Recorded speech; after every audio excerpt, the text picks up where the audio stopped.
Hello, children. Today we are going to listen to the story of the wind and the sun.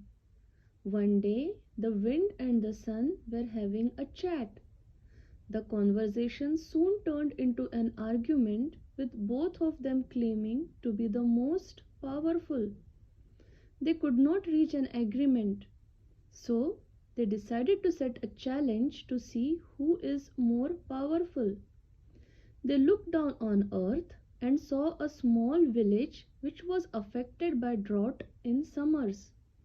Women traveled long distances to bring water for their families and cattle. There was a large area of barren land just outside the village.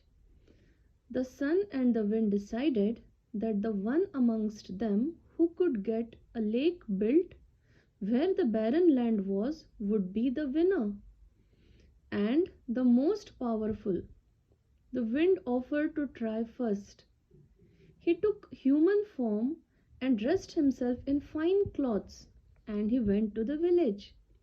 He talked to a few villagers and asked them to gather in the village hall where he would talk to them about an idea which could solve their water problems. All the villagers eagerly gathered together in the evening, where the wind gave an eloquent speech about how to build a lake outside the village which will benefit them and fulfill all their water needs. The villagers were convinced and impressed with his words and agreed wholeheartedly with him. They gave him a thunderous applause at the end of his speech and thanked him for giving them such a fine practical solution. The wind was on cloud nine with the warm reception and amazing response. He walked back triumphantly from the village. He waited for the villagers to start working on the project of building a lake. A day passed, then a week, and then a month. Still nothing happened. The villagers went about their lives as usual and still traveled long distances to fetch water. When the wind saw this, he gave up. He said, "These villagers are all very lazy. They could not even get a lake built which could have greatly benefited them. It's no use." The sun said, "Let me try this time." He dressed himself as a simple farmer, took a spade, and early next morning he reached the village. He went to the barren land and started digging with his spade. A few hours later, some villagers passed by. They asked him, "What are you doing?" He said, "I am digging the soil here so that I can build a lake. It will be useful to the villagers in summer." They laughed at him and said, "Are you really serious? At this rate, it might take you years to dig a lake." The sun said, "It does not matter. When it will be built, it will be useful." So saying, he continued his work till dusk and then went away.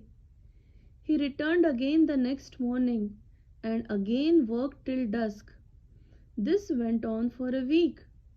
The villagers were amazed that a stranger was coming to dig a lake for them every day and would not give up even when told it was an almost impossible task for one man to complete. They were impressed with his dedication, and a couple of villagers offered to help him in the task. Slowly, more villagers joined him, and before they knew, the whole village was volunteering to build the lake. Within 6 months, there stood a beautiful lake with fresh, clean water where there used to be a barren land. The villagers no longer had to travel faraway distances for water. They had plenty of water for their households, cattle, and farms. They thanked the farmer, who was actually the sun in disguise, from the bottom of their hearts, and he bade them goodbye and returned back. When he met the wind was astonished to see the lake and asked the sun, "How did you manage to get the villagers to build a lake?" The sun smiled and replied, "I did not advise them about anything. I just put myself to the task and they followed." Moral: actions speak louder than words. Our actions should match our words. People are inspired by what we do, not by what we say. I hope you liked today's story, children. Goodbye for now.